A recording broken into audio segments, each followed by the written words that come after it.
I'm living by proxy and burning bridges to self-immolate. Oh, it's not you. It's really me that I hate. Before school started, everyone would play outside on the blacktop as other kids arrived. A girl came up and asked me to hit my best friend, Trevor. It was in a playful way, but she and her friends were getting annoyed at him following them around. I did hit him, which wasn't a big issue to him at that moment, but as morning recess ended and we went inside for class, I hit him again. We were standing outside her classroom in a line waiting for the teacher to show up. I don't remember why, and no one asked me to, but I hit him. This time was different. I genuinely hurt him and he started to cry.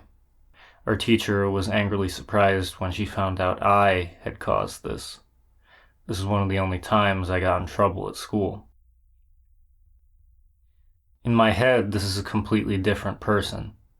There's a disconnection to who I was as a child. My conceptualization of myself starts in 7th grade when my friend group began to form. Before this, I spent a lot of my time alone on the computer. This happened a few times. I would start joining a specific game server and become a comfortable part of the community. I never talked because I knew I'd get harassed for being a squeaker, but people began to recognize my name and I had become a part of a regular cast of characters.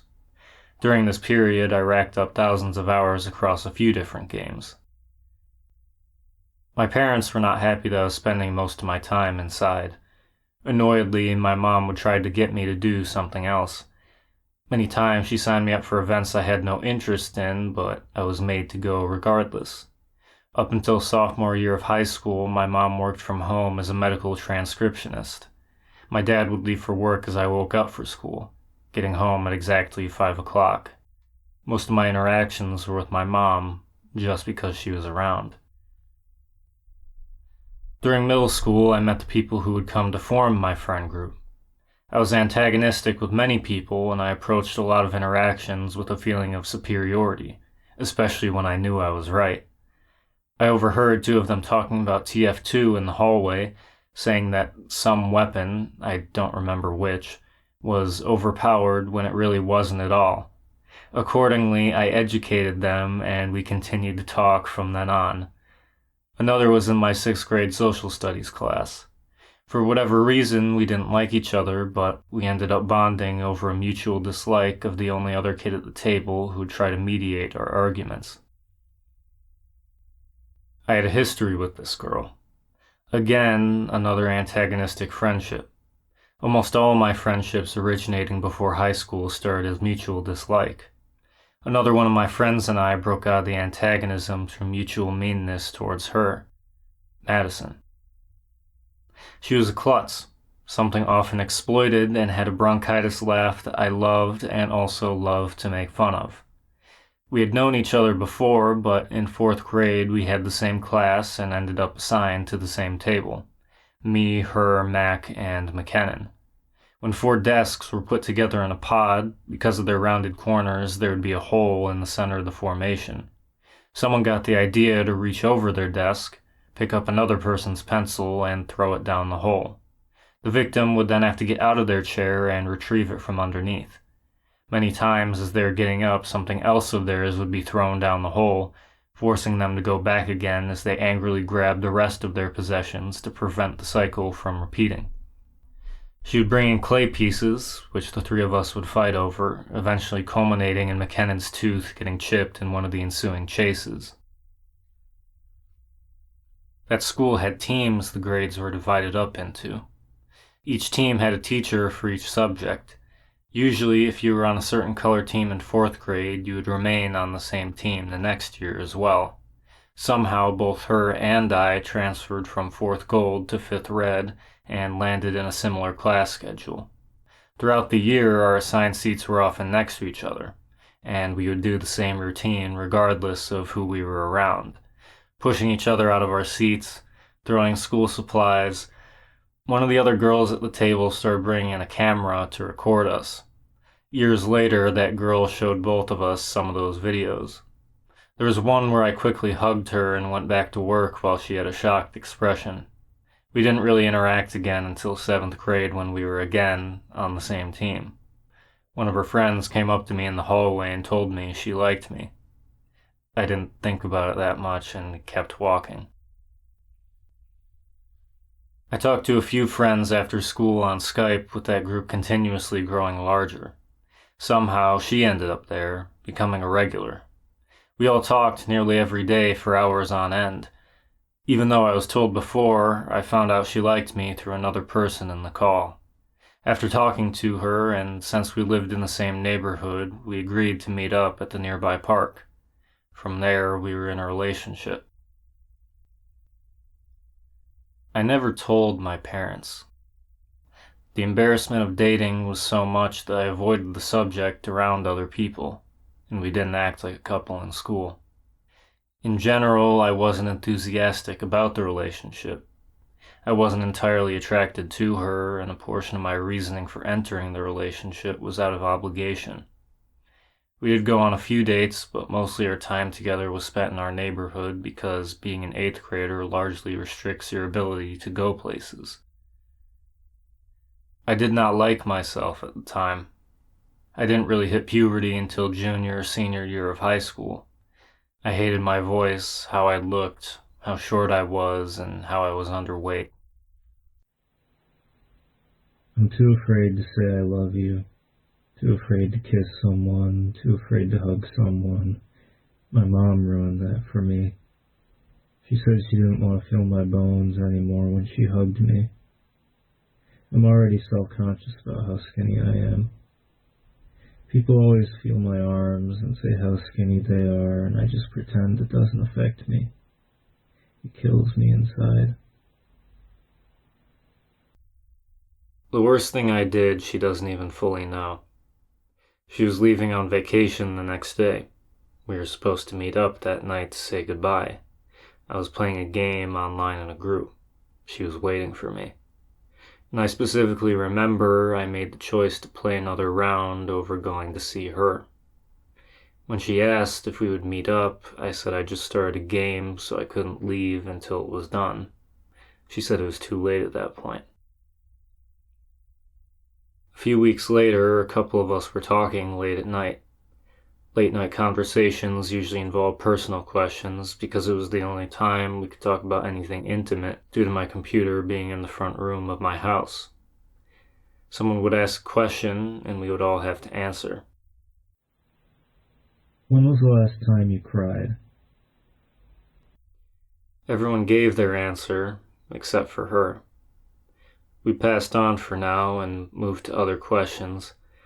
Still, we would all bug her to give an answer throughout the night, and eventually she told. It was the night before I left on vacation. Hearing that made me realize what I had been doing. I eventually stopped the relationship after going dark on Skype. Over the period of a week, the combined mass of all the things I'd done wrong came crashing down.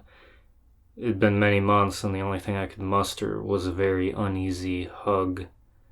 I could barely make eye contact. I put myself above her in every choice I made that had any importance. We met at the same park we had many times before, the first and the last. She knew why we were meeting up before I said anything. I tried to explain how shitty and stagnant I felt from my own actions. Many years prior to this, my family had gone to the Wisconsin Dells.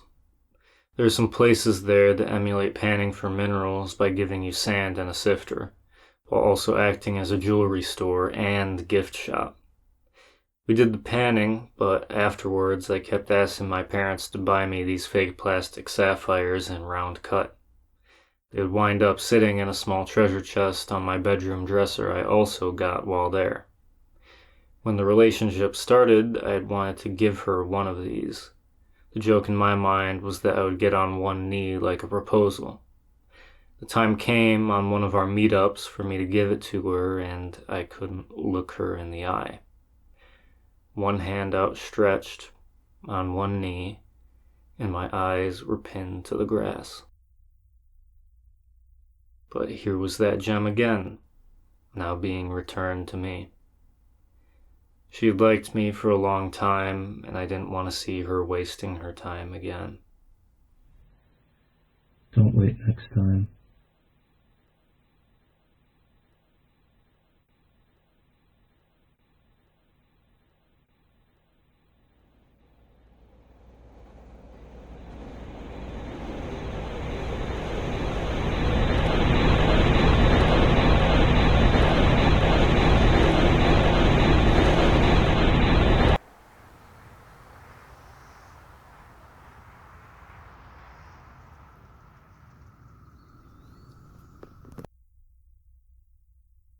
There's a drastic shift in how I interacted with the world entering high school.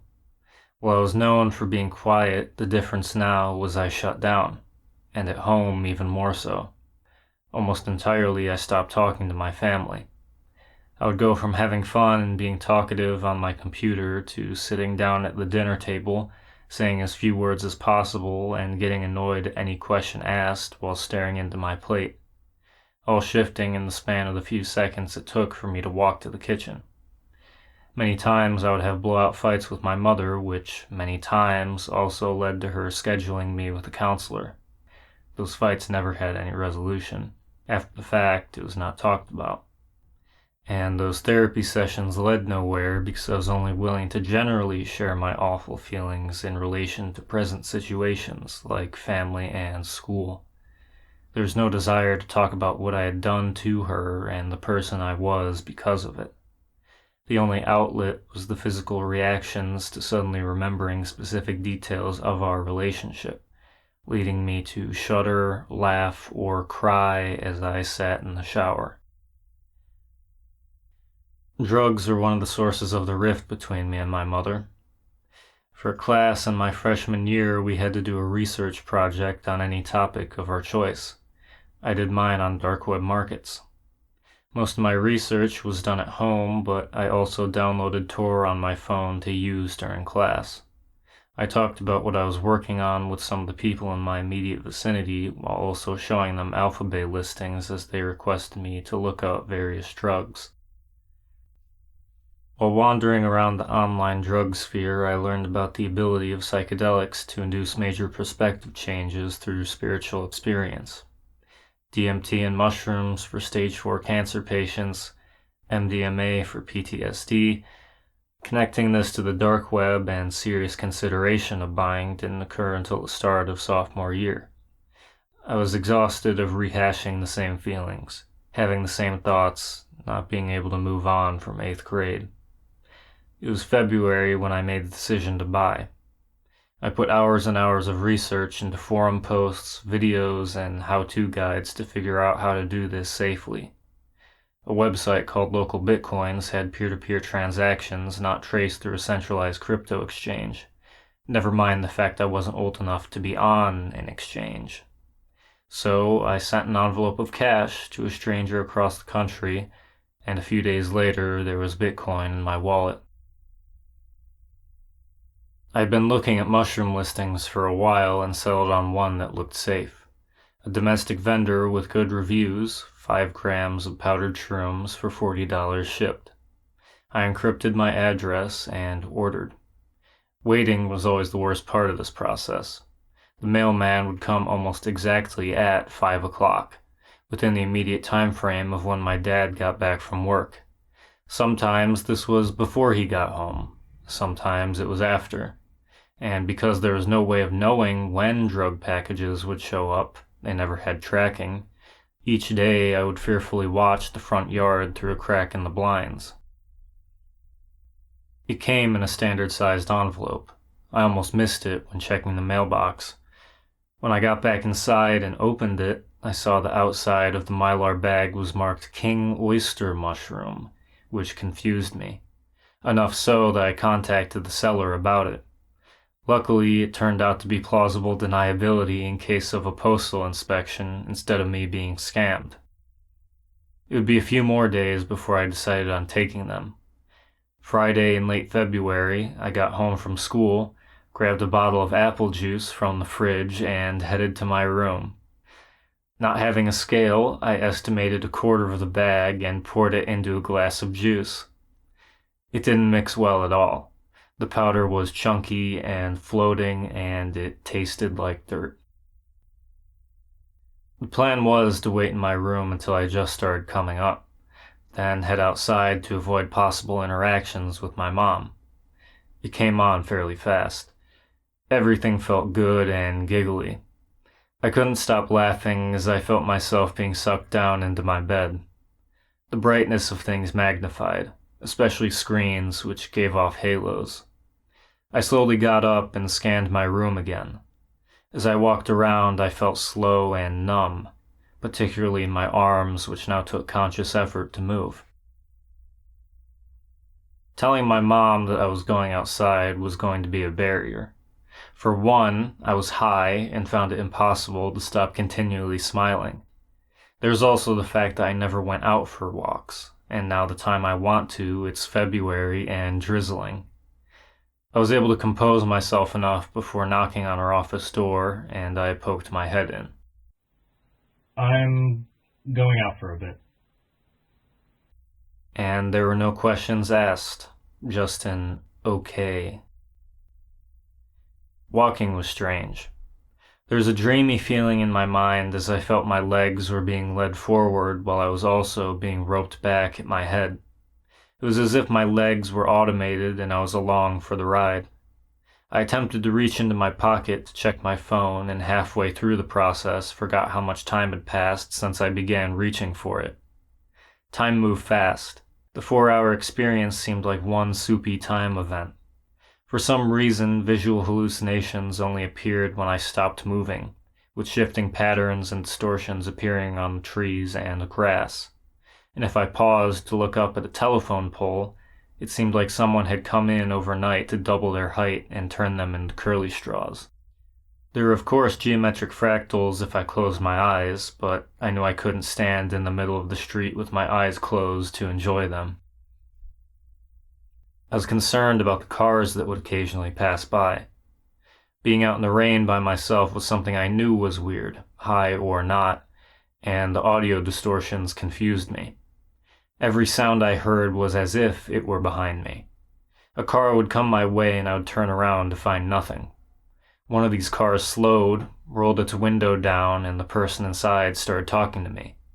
I could not tell who it was or a word they were saying. All I did was smile and stare. Eventually they drove off. When I got home, I immediately went into the shower to wait out the remainder of the trip. I thought it might be justifiable in my parents' heads because I was out in the rain. The next day, I was satisfied with my experience and now paranoid that I had drugs in my possession, so I messaged a friend to take the rest off my hands. We met up before school in a hidden stairwell, and I exchanged mushrooms for peace of mind and $20. A few of my friends had been trying to make music together while also trying to convince me to join them. I played drums, but I hadn't in a group setting since I stopped playing in the school band going into high school. I eventually agreed. Practice would be at my house because I had the drums and the space. Trevor, Mac, and Logan would all drive over in Trevor's truck as he was the only one with a license. We started out playing Ghost and Misfits covers, but most of the time we were messing around or talking or coming up with joke band names or leaving to go buy Monster from the gas station. On one of these nights I was informed that Logan had dared Mac to smoke weed for $20. It was a dare because no one had used any drugs before, so it was an entirely new experience.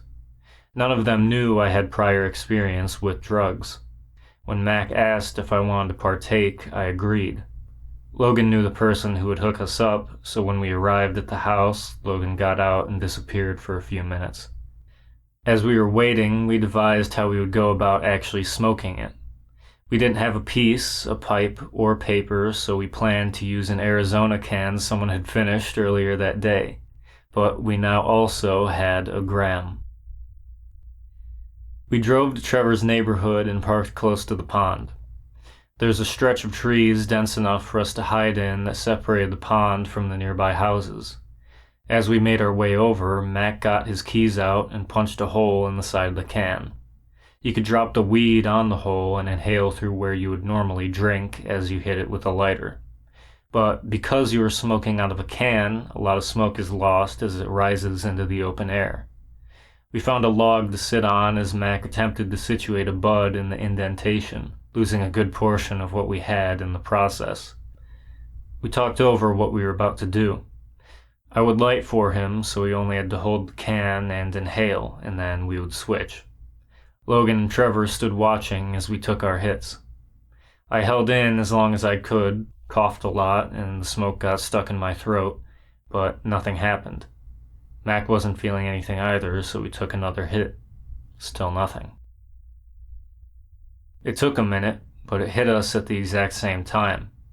It was like everything in front of me was hidden behind a translucent curtain, and I was conscious of how my arms were moving. I compared the sense of unrealness to putting on a VR headset. Both Mac and I felt like someone had flipped a switch and we were instantly high without any come-up. We drove around, ate at Steak and Shake, and laughed as we tried to convey our experience to the two sober people accompanying us. At the end of the night, while coming down, I told them I had taken mushrooms beforehand, and that's why I was willing to smoke.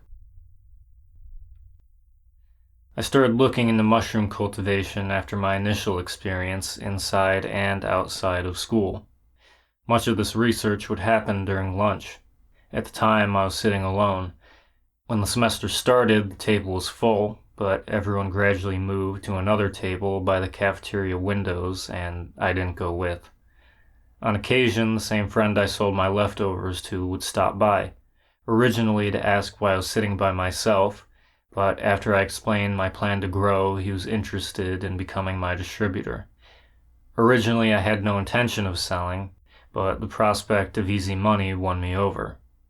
The amount I could produce, the demand there was, and especially the price that people would pay for a product with low material cost was an enticing proposition for a high schooler with no money. I shifted my shroomery research into larger methods, eventually settling on a mini monotub. A trial before moving on to multiple monotubs and a dedicated growing space. Substrates, strains, spore printing, liquid culture, horse poo, I knew it all. My friend didn't have a good place to grow, and neither did I. But as the grower, and one now mentally invested into the process, it was my responsibility to clear out my closet of childhood toys to make space for plastic tubs. The entire time I didn't have a job, meaning I was buying everything with spare cash from holidays and birthdays, and having my family or friends drive me to stores under the lie of spring cleaning. My dad bought some of the bins. Eventually, everything was assembled. Buckets, bins, spore syringes, birdseed, mason jars, Tyvek, peat bricks, and gypsum. A makeshift glove box was used for inoculation. Cut 2 large holes in a transparent plastic bin, giving enough space for plumbing couplings wide enough to fit your arms. Hot glue the couplings in the holes and use pipe clamps and duct tape to keep 2 overstretched rubber gloves in place. You can now place substrate jars inside, spray disinfectant, close the lid, wait for the air inside to settle, and then get to work inoculating with your syringe. All the sanitation was required due to how sensitive the mycelium is. There was no guarantee any would grow. I couldn't have any air circulating, and because it was so hot, I sat naked on the floor of my room and stuck my sweaty hands into the gloves. Now I had to wait and hope some of these jars would take. It took a while before I noticed how different things were now. The way I experienced reality fundamentally changed after using drugs. The mildest effect was visual distortions left over from psychedelics. Floaters, visual snow, and strange static color patterns painted onto my vision, almost like sunspots. But also the continuity of my consciousness was broken. The connection between my body and mind was severed, and it felt as if my actions were deterministic while my thoughts wandered and stuck onto things at random. It was like the whole world was fake, but I didn't know what I could define as real. It was similar to a dream where even if you are physically in the dream, there is distance to yourself. With little ability to affect the surrounding scene, you are watching things happen. There doesn't seem to be a logical chain of events, and there's a pervasive feeling that the world you find yourself in is a half substitute for the real thing. It was hard to conceptualize what a normal sense of time and self would be because it had been so long, but I knew this wasn't it. Time was experienced in discrete moments of realization rather than continuously. I was sitting on the bus about to turn into my neighborhood, and I realized that I've been in the exact same place at the exact same time, doing the exact same thing, absent-mindedly looking out the window. In my head, almost no time had passed between yesterday and today, and the events of which became an ethereal soup. I wouldn't consciously remember my day unless someone probed me. I called this good day time to myself. Time perception can change depending on the situation at hand. When you're bored, the clock doesn't seem to move fast enough, and when you're having a good day, you feel cheated because it all ends too quickly. Now, imagine having good day time every day, but indiscriminately whether you have that good day or not. Time would skip whenever I would think about time, cutting between the last instance when I remembered and the current moment. These skips became more common as they appeared at the end of classes, before bed, and in the shower. This then extended to entire days, and at its worst point, a whole week. I tried explaining this process to Mac. He agreed that time seemed to be moving faster, but my explanation of time skips caused him to think I had a more serious problem. Also, I talked much less. Everything I did say was premeditated and thought out before speaking. I gave out so little personal information I could remember specifically what I had and had not told to everybody in my life. This was important at the time because I was not open about my drug use, so there were few who knew. Related to this, I began to simulate conversations in my head. While sometimes this was in anticipation of a real interaction where I would have to speak to someone and I wanted my words to be correct, most of the time it was situational. Something would happen or a thought would come to me and I would pretend I was speaking to someone. I would have long conversations or play out future scenarios that had no possibility of actually happening. It was daydreaming, but it was oppressive in how often it took over my thoughts. And my sensitivity or reactivity to things went away. When we had fire drills and the alarm went off, I wouldn't react to the noise. No movement, no flinching, not a thought. Compliments or any positivity directed towards me had no value. I was staying up later to have more time away from school and from my parents. Falling asleep meant resetting the day.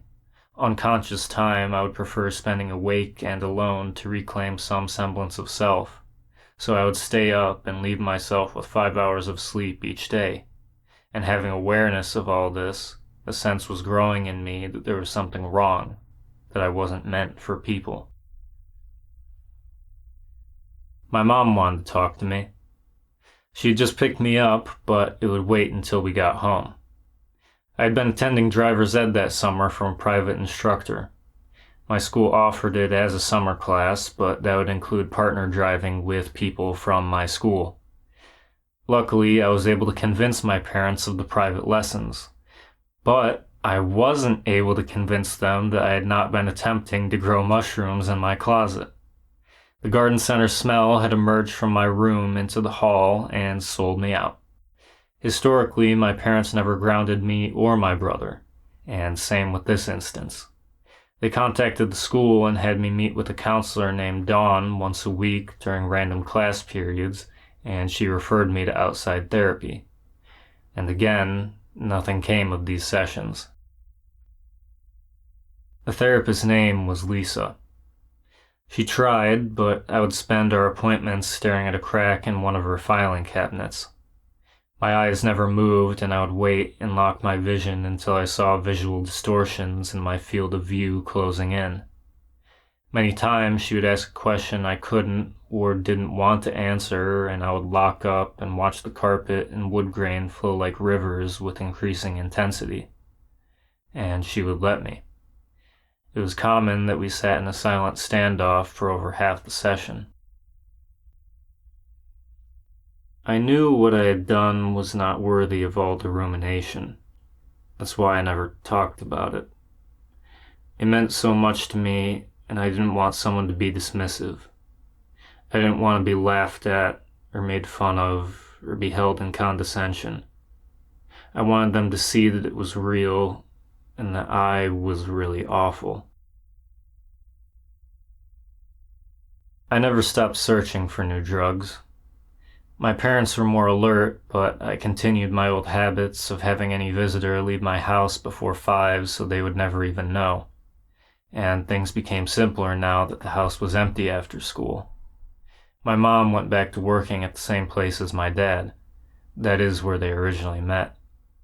Most of these drug experiences were one-offs. While the variety of the internet was still available to me, now with more consistent access to the mailbox. This didn't stop me from worrying whenever I would order. The mail still showed up barely before they got home. Often I was by myself at school. There are 2 high school campuses, but technically one school. For the most part, students would stay on one campus depending on what side of town they lived. But depending, certain classes were only offered at one campus, so a shuttle bus would take students between the 2 during passing periods. Due to my schedule, I spent a lot of my time away from my home East Campus. I only knew a handful of people at West, and I nearly never saw them. Not speaking for hours at a time became part of my school schedule. My name is very common. I would often hear it in the hallways during passing period.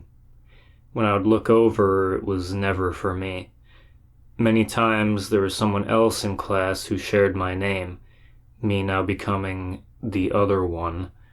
I started to train myself to not respond to my name so I wouldn't have to look. Spacing out, walking through the hallways directly to each class, not paying attention to anything. Sometimes people were trying to get my attention, but unknowingly I would continue to walk away. Within these 4 years, I willingly led myself down the road towards self-destruction over realizing my own capacity of depravity. I made plans to kill myself on my birthday. The thought was, people would only think of me on one day out of the year, but also, I would only have to endure being on their mind for one day out of the year. There was no enjoyment in anything. I didn't care about anything. I was sick and tired of being sick and tired. The same thoughts, the same feelings, over and over again. The reason it never happened is that I had gym as my final period of the day with a couple friends. There was nothing special. It just allowed me to forget for 50 minutes before I had to drive home and make my choice. Up to that point, I was sure I was going to kill myself. It was enough for that day. I felt that missing my birthday locked me into living at least another year, so afterwards, I stopped caring as much. How people saw me was still important, but it wasn't crippling. Now I could hide by myself in the library during lunch period and only feel a little self-conscious. Throughout high school, I never had any other relationships with the exception of the end of senior year. That time in particular was the culmination of many good things coming together. I was in a post-suicidal world. I didn't hold 8th grade over my head as much. High school was nearly over, and I finally began to look my age. I was becoming more comfortable. My mom and I were at odds over whether I would attend graduation or not. I didn't care about the pomp and circumstance, symbolic gestures, rituals, or the people. There was reason for celebration, but not a celebration I wanted to have around my class. After 2 arguments with her, I became convinced it wasn't my choice. In order to participate in the graduation ceremony, you had to go to graduation practice. This was held on a no-school day so that teachers wouldn't have empty classes of seniors. I tend not to wake easily on little sleep. I forget things I should remember, and I also always keep my phone on silent. When I went to bed the night prior, practice never came to mind, so I never set an alarm. By the time I naturally woke up, a handful of my friends had called me a dozen times over a period of an hour to no avail. The practice started at 10, and it was already noon. Because of this, I decided to take my time. When I did show up, the practice was nearly over, except for the final section where each person walked the stage. Everyone was out on the football field sitting in their respective spots with faculty around the edges of the rows. The first person I ran into was my dean, who was surprised I just showed up, but he told me where to go with only a hint of disappointment. I got my share of heckling while getting to my seat. Most of my friends assumed I was skipping, and anyone in the periphery was also surprised I just now showed up and that they allowed me in after all the warnings they had given us to show up on time. My row eventually gets called to walk, so we all get to our positions in front of the stage in view of the whole class. More people ask about my late arrival while I'm captive standing in line, but one girl starts calling out a common portmanteau of my last name and a certain rapper. I had not spoken to her in any capacity since middle school, but that was also true for 90% of my senior class. I only return visible confusion, speaking nothing. This happens a few more times with me responding identically each time. There was a lot of talk beforehand about our ceremony being rained out, but the administration made the decision to attempt holding it outdoors. We didn't get past the speeches before it began to drizzle and then pour. The scene set was a horde of parents and students running on an increasingly muddy field towards the elementary school across the street to reconvene. They sent all us students to the gym while we waited on the rain to slow. I hadn't been inside here since the end of 5th grade, and I was more interested in roaming around the school with a couple friends over standing around with the other students. The layout was vaguely familiar. Every time I turned a corner, forgotten memories would reveal themselves, and all of us in the group would share and reminisce. It was a strange but complimentary feeling to graduating, reliving the past, knowing you most likely won't ever see this school or these people again. The rest of the ceremony wasn't that eventful. We made it back to our school's gymnasium after the rain had stopped. Names were called, and when it was my turn, my cap fell off while I was shaking our principal's hand. Somewhere out there, there's a picture in the newspaper of that moment with my cap nearly falling off. After we were dismissed, I went out into the commons area. I was looking to meet up with my friends to see about after plans, but the first person I ran into was Logan's mom. I got the standard fare of congratulations before we started talking about my relationship with Logan over the past 5 years. Sometime during this, that same girl from yesterday comes up to us and we perform the same routine as we did yesterday. Shortly after, she leaves and Logan's mom turns to me. She likes you. I doubt it. Eventually, I met up with my group of friends and headed to the bowling alley. Even though I didn't like bowling, I wanted to hang out, and the thought of bowling in a cap and gown seemed funny. It was a fun time. High school was completely over, and I felt like life was moving on. For a change, there were things to look forward to. There was a Snapchat notification on my phone. She added me. Justine. I was confused as to why she was attempting to talk to me.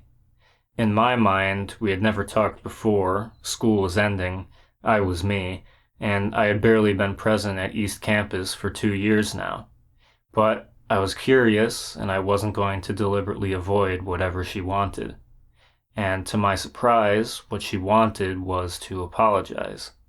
She was embarrassed about our interactions in the past 2 days and thought my lack of response was annoyance. Partially, yes, I was annoyed. My impression was that she was fucking with me because it wasn't uncommon for people to bait out awkward situations with me. But with the immediacy of high school ending, I didn't care. I never gave our interactions second thought. And I told her it was fine and that I didn't really mind.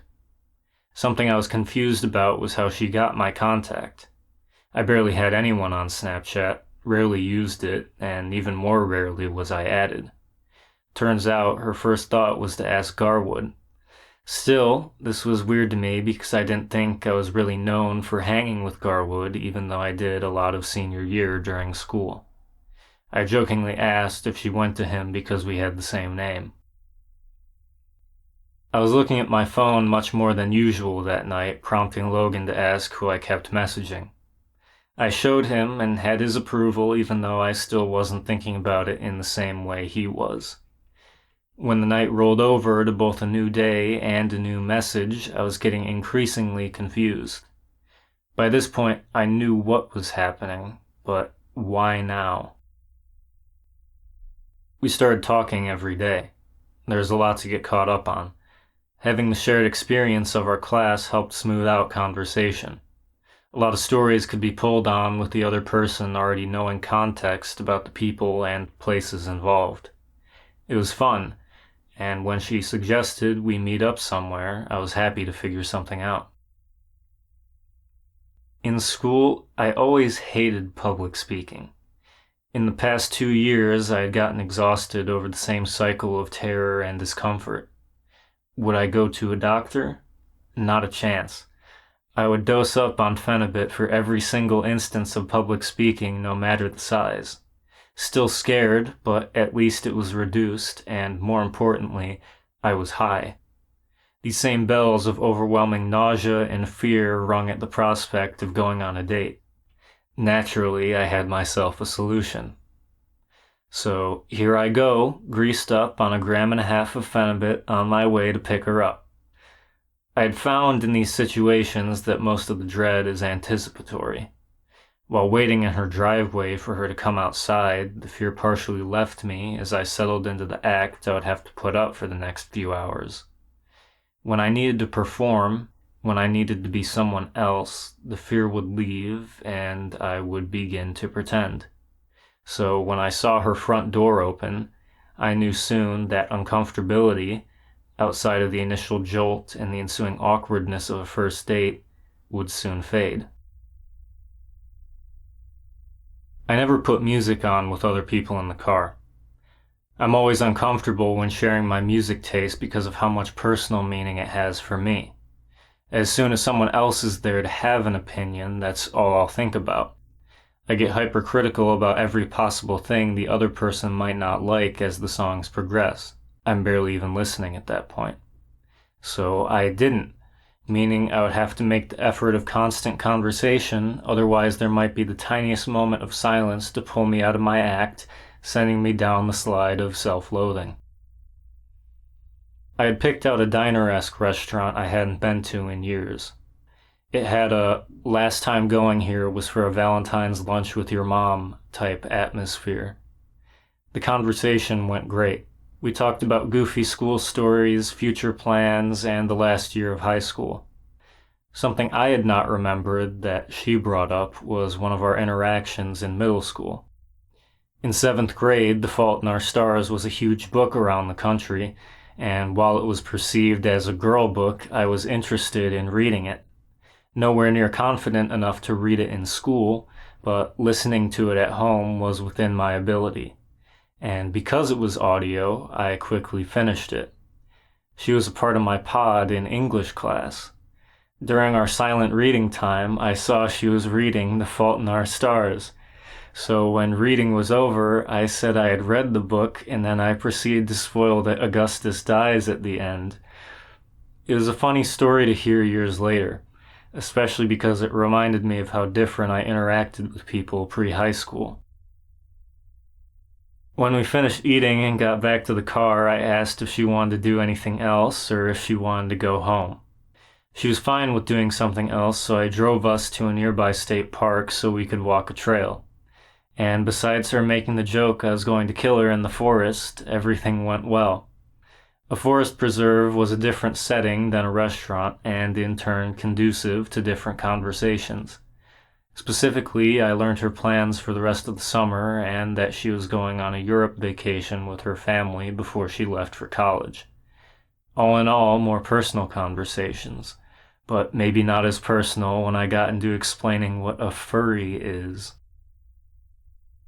It was nice catching up, and I enjoyed being around her. When I dropped her off and started my drive home, I was happy with the interaction that just happened. This would be the only time I felt that way. The day after Phenibut usually results in a tiny crash for me. My family would always eat dinner together, and I felt obligated to talk about the date, but I didn't. As dinner progressed, I was barely eating anything. The events of yesterday were weighing on me, but in all ways negative, including the fact that, again, I couldn't even get myself to tell my family. My self-loathing was rising to the surface, and I couldn't deny its demanded importance. With all of this, I excused myself and went up to my room. I curled up on the floor in front of my bed and shoved my face into a corner. My stomach was upset thinking about her. I couldn't get the thought out of my mind. Why does she like me? Why does she have to like me? When I woke up later, I was numb, but I wasn't going to allow myself to show it. She was messaging me, and I wasn't willing to go scorched earth over this yet. There was a lull in the conversation after that day. I wasn't really initiating because of how awful everything felt when I thought about her. I had just started a summer job at a factory. I was on a 2-man line making thermocouples. The floor manager allowed all the operators to put one earbud in, but it had to be wireless for safety concerns.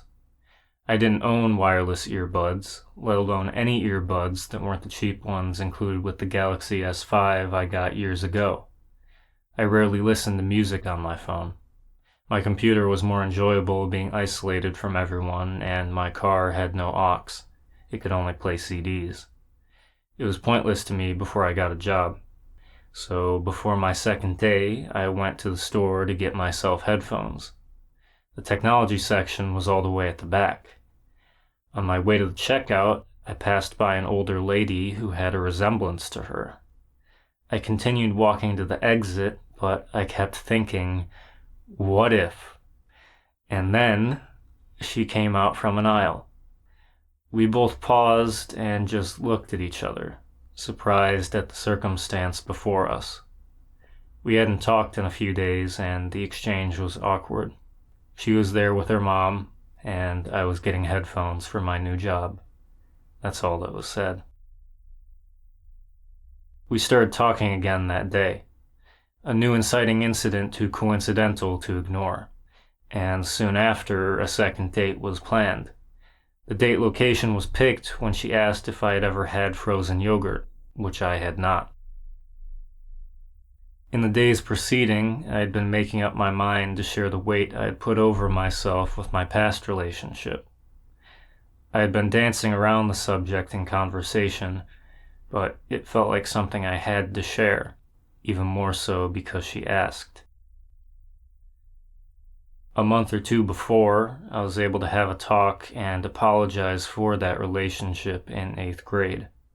It may have taken 4 years to do it, but I felt like I was in the position to make amends and process it in a meaningful way other than self-flagellation. She had moved away in sophomore year, and I had not talked to her in any meaningful capacity since then. So when I messaged her randomly about apologizing, she had no idea what I was talking about. I was terrified. One of those conversations where in the hours before I'm constantly shaking. But I had been meaning to have this conversation for months. I had wanted to leave this behind. I told her I was sorry for everything I did in our relationship. how I was scared of everything, and how I didn't value her. I talked about crying in the shower, therapy, suicide, and how much I hated myself because of it. The things I hold over my head, no one else does. I'm aware I'm inside my own world of self-hatred. Other people move on, and so did she. She didn't understand why I was still thinking about this, but she could see its centrality to me.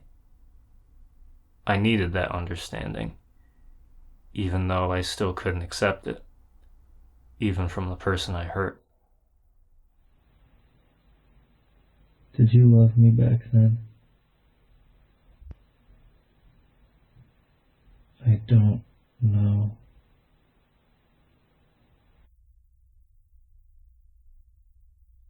We both knew the conversation that was eventually going to happen. It hung over our heads the entire time we were eating. I distinctly remember the song playing in the store because any time I would hear afterwards, I would get nauseous. Me by Taylor Swift is now a song I avoid because of that date, also because the song is awful. A frozen yogurt shop was not my ideal place to talk about my problem with self-hatred, so I suggested we leave and find somewhere to walk around. She got in my car and we drove to Logan's neighborhood. It was somewhere I knew the layout, and it wasn't my neighborhood, which had too much relation to the subject matter. I had never talked about this with anyone. No friend, no therapist, no parent. This was the first time I had said any of this aloud. The reason why I chose now is because I felt an obligation to explain why I was the way I am, why I shut off socially, where all these doubts come from, why my brain is messed up. When I told her, it was not productive. I was telling a war story, too detailed to be useful, with a sham of how I was trying to move on tacked on afterwards, trying to convince myself that things were getting better. She was silent the entire time. We looped around the lake, with me finishing as we returned to my car. That's when I began to shut down. The mix of reliving 8th grade and feeling the obligation to initiate a kiss created a void in my head. I wasn't thinking anymore. I was stuck in thought loops and deeply uncomfortable that I opened up. It's not something I can take back. The reason I felt an obligation to kiss her is because when we got back to her car, she didn't get out. We sat in my car in silence, interspersed with me apologizing for what just happened and now what isn't happening. She kept on looking at me as I stared out the window while my vision became more distorted. The visual snow, green haze, and floaters came out in full force. I was dissociating hard, and I knew I was locked up. 2 girls from school passed in front of the car, looked at us, and laughed as they walked away. 10 minutes turned into an eternity I had no good way out of. Eventually, she left with more apologizing from me. She said it was fine, but I had no idea what she was thinking about all that had just occurred. I kept the same position, fist on my temple, long after she left, just sitting in the parking lot. Sometime later, she cuts things off, saying she doesn't want this to be a summer fling. Maybe after college. We were both moving away in a month. It made sense, and I was understanding, but still disappointed at the way things turned out. I continued working at the factory. The full-time work was getting to me. I never felt like there was time to do anything. There were pros and cons to working the second shift. I was basically a stranger living in my house. I rarely saw anyone.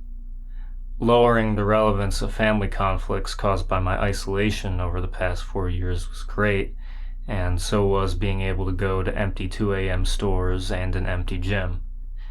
Avoidance was my fantastic cure-all. I began counting and was averaging about 100 words spoken a day. No talking to friends, no talking to coworkers. When I had to break my 12-hour silence by talking to a store worker or running into someone at the gym, I would get disappointed.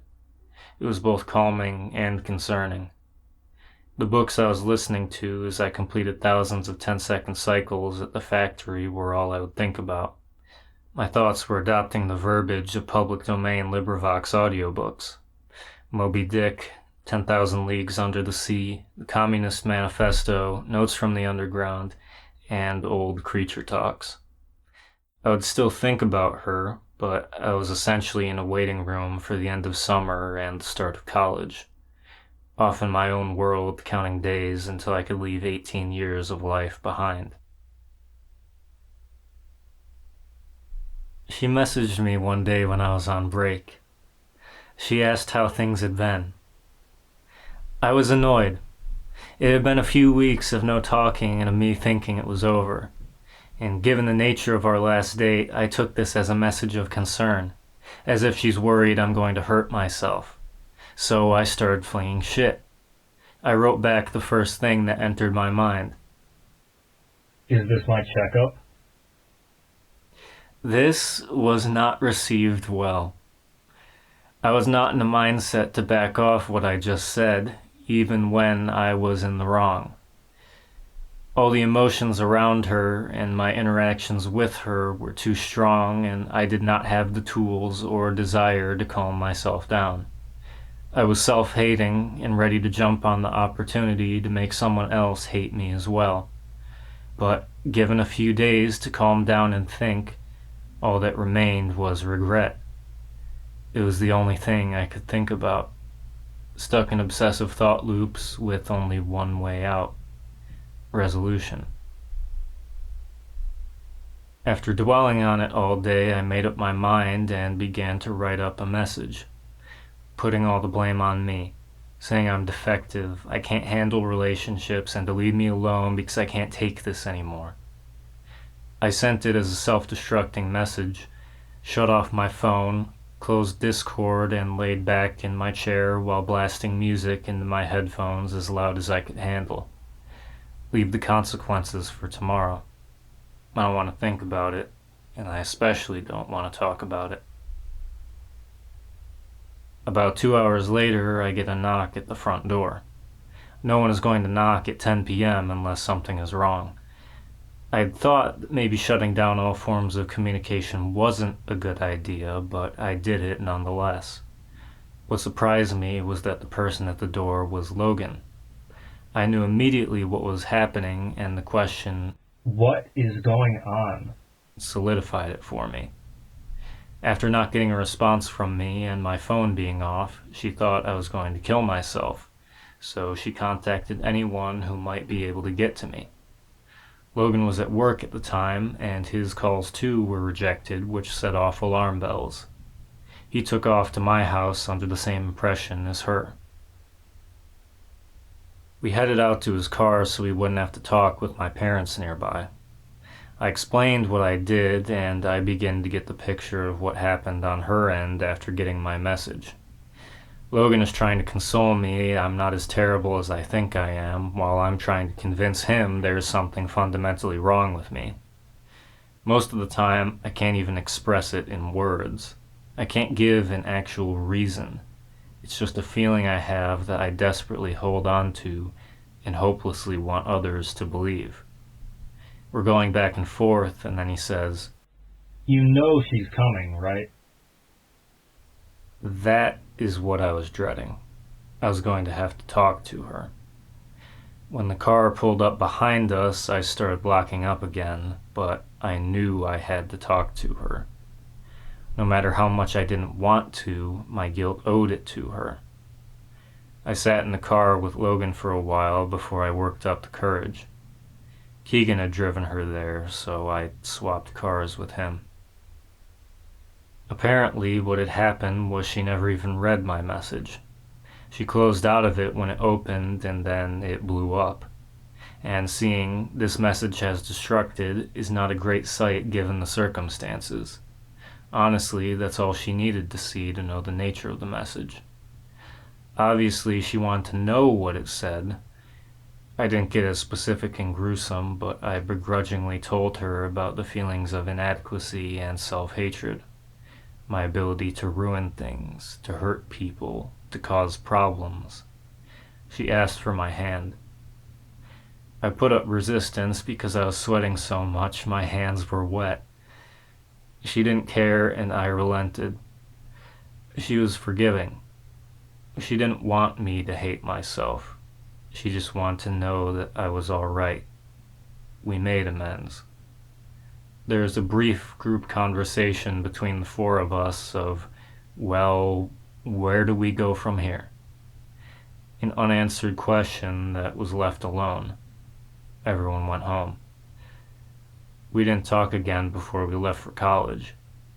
Again, it seemed like it was over.